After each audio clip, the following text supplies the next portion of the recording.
एक मिनट, मानक पूछ रहे हैं, माइक आने दो। हाँ, आपकी क्लैरिटी ऑफ थॉट जबरदस्त है रवीश, इसकी तारीफ करनी पड़ेगी। I am very very impress. पहली बार मैंने आपको ऐसे फेस टू फेस सुना है और बहुत अच्छा बोलते हैं, इसमें तो खैर कोई शक है ही नहीं। कंटेंट जो है उस पर बाद में, लेकिन जैसा संदीप ने कहा, आप बहुत ज्यादा नेगेटिव नहीं है। जैसे कल राजदीप आए थे, राजदीप ने कहा कि अगर मीडिया बटा है उसमें मानक, मैं दुकानदार नहीं हूं। हाँ, आप जिनका नाम लेकर आए हैं वो मैं बैलेंसवादी नहीं हूं। इस वक्त भारत का मीडिया भारत के अर्जित लोकतंत्र की हत्या कर रहा है, ये बात तथ्य है। ये सकारात्मक नकारात्मक की बात नहीं है। मैं राजदीप को सिर्फ इसीलिए कोट कर रहा हूं। वो आप राजदीप को कोट कर दें, मेरे एडिटर रहे हैं, आप किसी को भी कोट कर दें, लेकिन जो मैं अपनी बात कहता हूं वो मैं बात कहता हूं, और ये पॉजिटिव बात है। हाँ, मैं मर्डर को आप मर्डर नहीं कहेंगे तो क्या कहेंगे? नहीं, वो ठीक है। मैं सवाल पे आ रहा हूँ। सवाल मेरा ये था, जैसे राजदीप को और बहुत सारे लोगों को भी ऐसा लगता है कि मीडिया के बंटने के लिए दोनों पक्ष जिम्मेदार हैं। कोई बिल्कुल गलत बात है, इसमें कोई संतुलन नहीं है। 90% मीडिया अगर एक तरफ हो जाए तो ये दुकान नहीं चलानी चाहिए कि दोनों तरफ के लोग बट गए हैं। फिर जो मैंने कार्यक्रम किया है, फिर उसमें से आप कमियां निकाल के बताइए, फिर उस पर बात कीजिए। ये चला दीजिए कार्यक्रम और फिर उस पर बात कीजिए कि ये आपने चलाया। अच्छा, ये मत कीजिए कि आपने वो नहीं किया। तो मैं भारत का तो अखबार नहीं हूं भाई कि 300 खबरें लेकर रोज छप जाया करूंगा। मैं तो कोई एक ही करूंगा ना। तो जो एक किया, क्या उसमें संतुलन था नहीं था, उस पर बात कीजिए, फिर ठीक है। ठीक है, ओके। तो आपकी बातों से ऐसा लगता है कि आप कहते हैं कि सिर्फ मुझे देखिए, एक मैं ही हूं ठीक कर रहा हूं। ये शब्द आपने कहीं भी कभी भी इस शब्द का इस्तेमाल मैंने नहीं कहा है, ना मैंने अपने बारे में। आपने कहा ना टीवी देखना बंद कर दो, पर मैंने कभी नहीं कहा बंद कर दो, लेकिन मुझे देखो। अच्छा, मैंने कभी नहीं कहा। भारत की जनता को, ये आप लिख लें, क्योंकि हम सब की नौकरियां हैं ना, हम उसी को डिफेंड कर रहे हैं ना, वो हम करते रहे, ठीक है। भारत की जनता को अब इस देश को बेहतर करना होगा तो सबसे पहले उसे इस देश की मीडिया से लड़ना पड़ेगा। लड़ने का मतलब पत्थर चलाने की बात नहीं कह रहा हूं। जनता का बहुत से होता है, अगर वो होगा तो कंटेंट में बदलाव होगा। अभी देश बहुत गरीबी से, बहुत समस्याओं से गुजर रहा है, उस पर बात करने की जरूरत है, उस पर बहुत बात करने की जरूरत है। और जब हम बात करेंगे तो मौजूदा सत्ता से ही हम बहुत अच्छा काम करा सकते हैं, बहुत अच्छा काम करा सकते हैं, ठीक है ना। और लोगों की जिंदगी में राहत मिलेगी। जब मैं नौकरी सीरीज कर रहा था, आप कभी जिंदगी में नहीं कर पाएंगे, दुनिया का कोई प्राइम टाइम का एंकर 8 महीना जो नौकरी सीरीज नहीं कर पाएगा कहीं भी। आप इतिहास हो कहीं टेलीविजन के इतिहास में, अब टेलीविजन का इतिहास 100 साल से ज्यादा, मुझे बता दीजिए, बताइए आपने कभी किसी प्राइम टाइम को, सुकेश आप बता सकते हैं कि कभी देखा है नौकरी सीरीज करते हुए? 1 लाख से ज्यादा लोगों को लेटर मिला। वो कौन लोग थे? सारे मोदी के सपोर्टर थे। और वो जब आए तो उन्होंने कहा कि ये मीडिया बिक गया है, हम आपके पास आए हैं। उन्होंने मुझसे झूठ नहीं बोला, उन्होंने कहा हम मोदी जी के सपोर्टर हैं, लेकिन हम चाहते हैं आप मेरी आवाज उठाएं। मैंने कहा आपकी कहानी सही होनी चाहिए, बस किसके सपोर्टर है, मेरा उसमें बिजनेस नहीं है। ओके, बस एक चीज और है, जैसे आपने कहा कि आपको 1 मिलियन लोग देखते हैं, वाकई आपकी बहुत फैन फॉलोइंग है, बहुत लोग देखते हैं आपको, लेकिन बाकी लोगों को आप डिसमिस क्यों कर रहे हैं? उनको भी उसी यूट्यूब पर मिलियंस ऑफ मिलियंस आप तुलना कर लीजिए। नहीं, तुलना नहीं, वैसे बता जरूर उनको, मैंने ये भी कहा कि सारी दुनिया मुझे नहीं देखेगी। नहीं, आपने कहा ना टीआरपी आती है तो वो गलत है, हाँ, उसको नहीं मानते, पर यूट्यूब पे उसी प्लेटफॉर्म पे मैंने उसको एक उदाहरण दिया है कि ऐसा नहीं है कि लोग मुझे नहीं देखते हैं, ठीक है, ऐसा नहीं है कि लोग मुझे नहीं देखते, मुझे भी देखते हैं। और मैंने संदीप से ये भी कहा कि और ये कभी भी मुमकिन नहीं होगा कि सारे लोग मुझे देखें, हो ही नहीं सकता है, और ऐसा होना भी नहीं चाहिए। हर दर्शक को कम से कम 3-4 मल्टीपल सोर्सेज जाकर देखने चाहिए। आज के समय में अगर आप दर्शक हैं, सूचना को महत्व देते हैं, तो कम से कम 3-4 सोर्सेज को देखिए, अगर आप देख रहे हैं तो। और आप क्या देख रहे हैं इसका फैसला गंभीरता से करना पड़ेगा आपको। आप इस तरह से मजाक नहीं कर सकते। टीवी देखना कोई फुटबॉल देखना नहीं है। फुटबॉल कहीं ज्यादा जिम्मेदारी से देखते हैं। आप उस टीम को देखते हैं जो वाकई खेल रही होती है।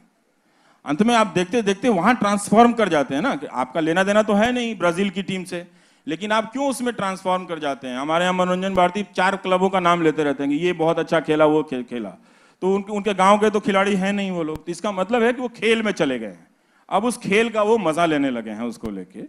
तो हमें वो चीज देखना चाहिए जी। एक और सवाल लेते हैं। सर, आप मेरा सवाल आपसे ये है कि आपने अभी क्या कहा कि आईटी सेल वालों को बुलाते हैं, बिजनेस करते हैं, तो सर जैसे आईटी सेल वाले अगर गलत अफवाह फैला रहे हैं तो कहीं ना कहीं कन्हैया कुमार भी, जो जिस पर देशद्रोह का आरोप लगा है, उसको बुलाकर भी टीवी वाले गलत करते हैं। दूसरा सवाल ये है कि आप जब आते हैं गोदी मीडिया की बात करते हैं, तो जैसे मानक सर ने कहा कि दोनों तरफ मीडिया बटा हुआ है, तो सर जिस तरह एक तरफ गोदी मीडिया दोनों तरफ नहीं बटा हुआ, सर, मीडिया अब एक ही तरफ है। हाँ। सवाल ये है कि जिस तरफ जैसे गोदी मीडिया है तो दूसरी तरफ लुटियंस मीडिया भी है, ये मानना पड़ेगा। ये जो आपने इस्तेमाल किया है वो ठीक इस्तेमाल नहीं किया है। जो गोदी मीडिया है वही लुटियंस मीडिया है, समझे? ये वही बात एक है। मिनट। और ये जो लटियन जर्नलिज्म का इस्तेमाल कर रहे हैं ना आप, ये आप जरा सा सर्च कीजिएगा, ये भी मेरा ही इस्तेमाल किया हुआ शब्द है, ठीक है? और मेरे दोस्तों से पूछ लीजिए कि पार्लियामेंट में खड़ा होकर मैं बोलता था कि ये लाल पत्थर पत्रकारिता है, यहां से निकल के वहां से लेके बाइट ले लो, इजी जर्नलिज्म है, लेजी जर्नलिज्म है। तो इसलिए आपने कन्हैया कुमार का उदाहरण दिया, 2 साल हो गए हैं, उस वीडियो का भी कुछ पता नहीं है, ठीक है? अब मुकदमा आ रहा है तो आप आरोप पे कह रहे हैं कि उसको कर देने के लिए, ठीक है? तो वो बुलाया गया था, आप टीवी वालों से पूछिए क्यों बुलाया गया था। इसलिए बुलाया गया था उसका पक्ष जानने के लिए, ठीक है? उसका पक्ष जानने के लिए। अगर कोई नारा लगा देने से, इस देश में सुप्रीम कोर्ट का कानून भी तो है, देश का कानून भी है, वो देशद्रोही नहीं हो जाता। वो नहीं होता तब भी लोग उसको देशद्रोही कह रहे हैं। नहीं, यहाँ पर भी रवीश एक और दिक्कत हो गई है। ये राजद्रोह और देशद्रोह में फर्क ही मिट गया है। आप सरकार के खिलाफ आवाज उठाएं, राजद्रोह कर रहे हैं, आप देशद्रोह नहीं कर रहे हैं, पर ये अंतर मिट चुका है आज की तारीख। मतलब अब तो आज का अगर माहौल होता तो लोग इमरजेंसी के समय सुप्रीम कोर्ट जिस तरह से झुक गया था उसकी आलोचना ही नहीं कर पाते, आज का अगर माहौल होता तो। लेकिन तब आलोचना हुई थी। खन्ना साहब एक जज थे जो खड़े हुए, तो उनका इतिहास में नाम है ना, इसीलिए चीफ जस्टिस नहीं बन पाए, इसीलिए चीफ जस्टिस नहीं बन पाए, क्योंकि वो खड़े इसलिए नहीं बन पाए। हाँ। लेकिन तब लोगों की निगाह थी कि सुप्रीम कोर्ट में कुछ गलत हुआ है, और आज जनता चली आती है कि आप क्यों बोल रहे हैं। तो जब सोशल ऑर्डर खत्म हो जाएगा दोस्त, तो फिर आप एक जर्नलिस्ट के रूप में परफॉर्म नहीं कर पाओगे। एक और सवाल लेते हैं जी।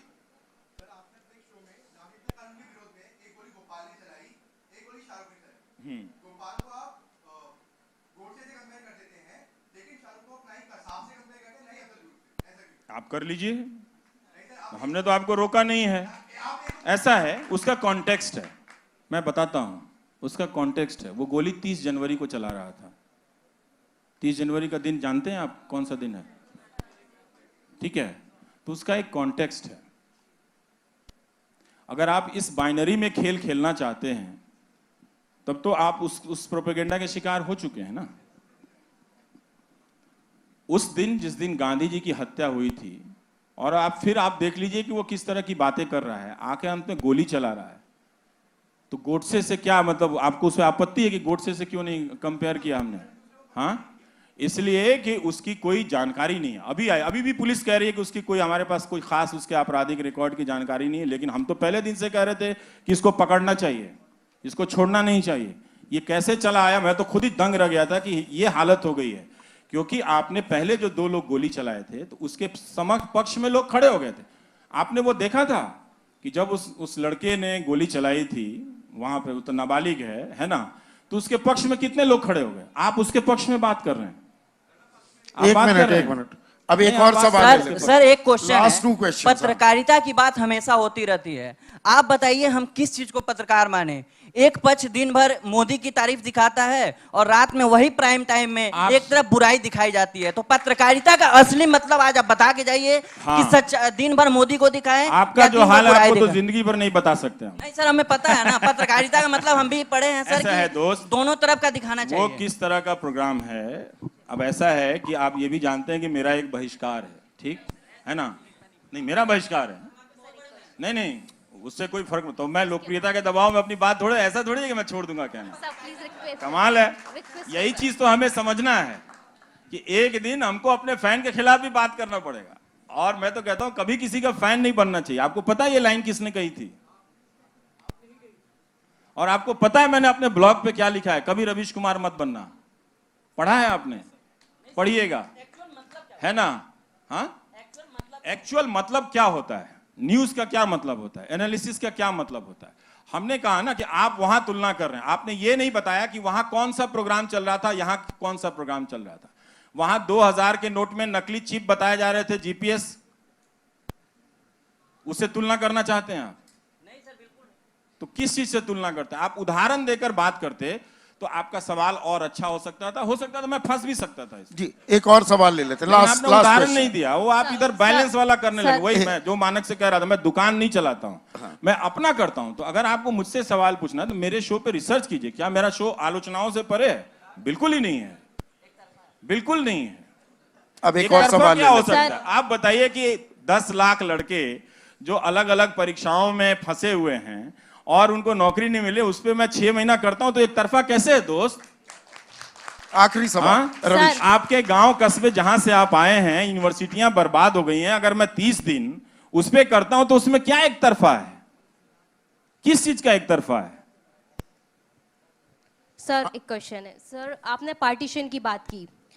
जब भारत बना आज़ादी के बाद, ऐसा भारत, हमारा विजन बहुत ब्रॉड था। हम गुटनिरपेक्षता की बात करते थे, लेने से ज़्यादा दुगना देने की बात करते थे, पंचशील।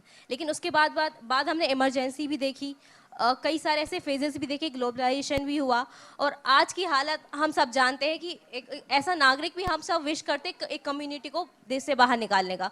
तो सर ऐसा क्या हो गया कि हमारे देश का नेचर ही चेंज हो गया है? हमारा वो ब्रॉड विजन क्यों खो गया है? इतना नैरो विजन क्यों हो गया है सर हम? देखिए, इसके कुछ हिस्से का जवाब टेक्नोलॉजी तंत्र से दिया जा सकता है, एक नया तंत्र जो खड़ा हुआ उससे भी दिया जा सकता है। लेकिन हम लोग ये समझते हैं कि 15 अगस्त 1947 को भारत जिस रूप में आज़ाद हुआ, जिन सपनों के साथ आज़ाद हुआ, वो उसी दिन पूरे हो गए। ऐसा नहीं था। डेमोक्रेसी जो है वो कभी भी एक पैकेज प्रोडक्ट नहीं है। वो आज आपने सबने मिलके जिस रूप में बनाया, हो सकता है कल वो खत्म हो जाए। तो आपको रोज इसको गढ़ना पड़ता है, कुम्हार की तरह रोज आके उसको मिट्टी चाक पर रखनी पड़ती है और उससे रोज बर्तन बनाना पड़ता है, उससे रोज दिया बनाना पड़ता है। तो एक दिन नहीं है। इसलिए है कि हम कभी कभी भटक जाते हैं, भटका दिए जाते हैं, और कई बार हम अपनी जिम्मेदारियों को बहुत लापरवाही से लेते हैं। लापरवाही से कि जनता को देखिए, मतदाता और नागरिक में बहुत फर्क है। आप मतदाता, आप मतदान कर दीजिए आप, लेकिन जैसे ही आप मतदान केंद्र से लौटते हैं आप मतदाता नहीं रह जाते हैं। लेकिन अब उस टेक्नोलॉजी के तंत्र से आपको हमारे जरिए भी एक पॉलिटिकल फोर्स में बदला जा रहा है, दुगनी तिगनी शक्तियों के जरिए। इसलिए आप किसी जर्नलिस्ट को घेर के मारने लगते हैं, और ये अब तो हर तरफ से हो रहा है। इसीलिए मैं कह रहा था कि जो सोशल ऑर्डर कोलैप्स किया है, इसमें अब आपको पत्रकार के रूप में परफॉर्म करना बहुत मुश्किल होगा। पहले के दौर में हम जाते थे तो चाहे वो किसकी स्टोरी के खिलाफ लिख रहे हो या नहीं लिख रहे हो, उस आदमी को उससे मतलब नहीं था।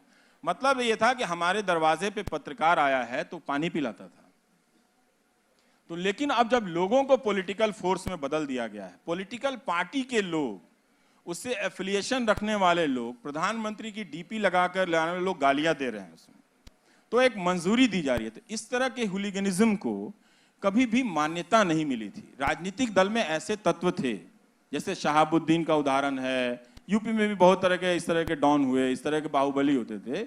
एक नए तरह के बाहुबली सिस्टम है जो आपके डेमोक्रेटिक इंस्टिंक्ट को, क्योंकि संभव है ना कि आपको नौकरियां नहीं मिले तो एक दिन आप सड़क पे खड़े हो जाएंगे, तो वो दिन ना आए, इसलिए इसकी तैयारी की जा रही है कि कभी भी वो सवाल आगे आ ही ना पाए। तो बहुत मुश्किल हो गया। तो इसलिए हम सबको उन सपनों को हासिल करने की जरूरत है, उन सपनों में नई बातें जोड़ने की भी जरूरत है, और उसके लिए मेहनत करने की जरूरत है। जो मैंने अपनी जिंदगी से सीखा है, पहले मैं सोचता था कि पैदा हो जाने से ही नागरिक हो गए। अब मुझे लगता है कि नागरिक होने के लिए जितनी मेहनत करनी पड़ती है उससे कहीं ज्यादा आसान तो आईआईटी की परीक्षा है। ये बहुत ही टफ काम है, हमने इसे बहुत हल्के में लिया, और ये कोई बड़ी बात नहीं है। हर दौर में लोग फिसलते हैं, हर उस दौर के बाद लोग संभलते भी हैं, और अपनी तरह से देश को, दुनिया को, समाज को गढ़ते भी हैं। तो कहीं ना कहीं पत्रकारों को भी गिर रहे हैं, गिरकर अब संभलना होगा।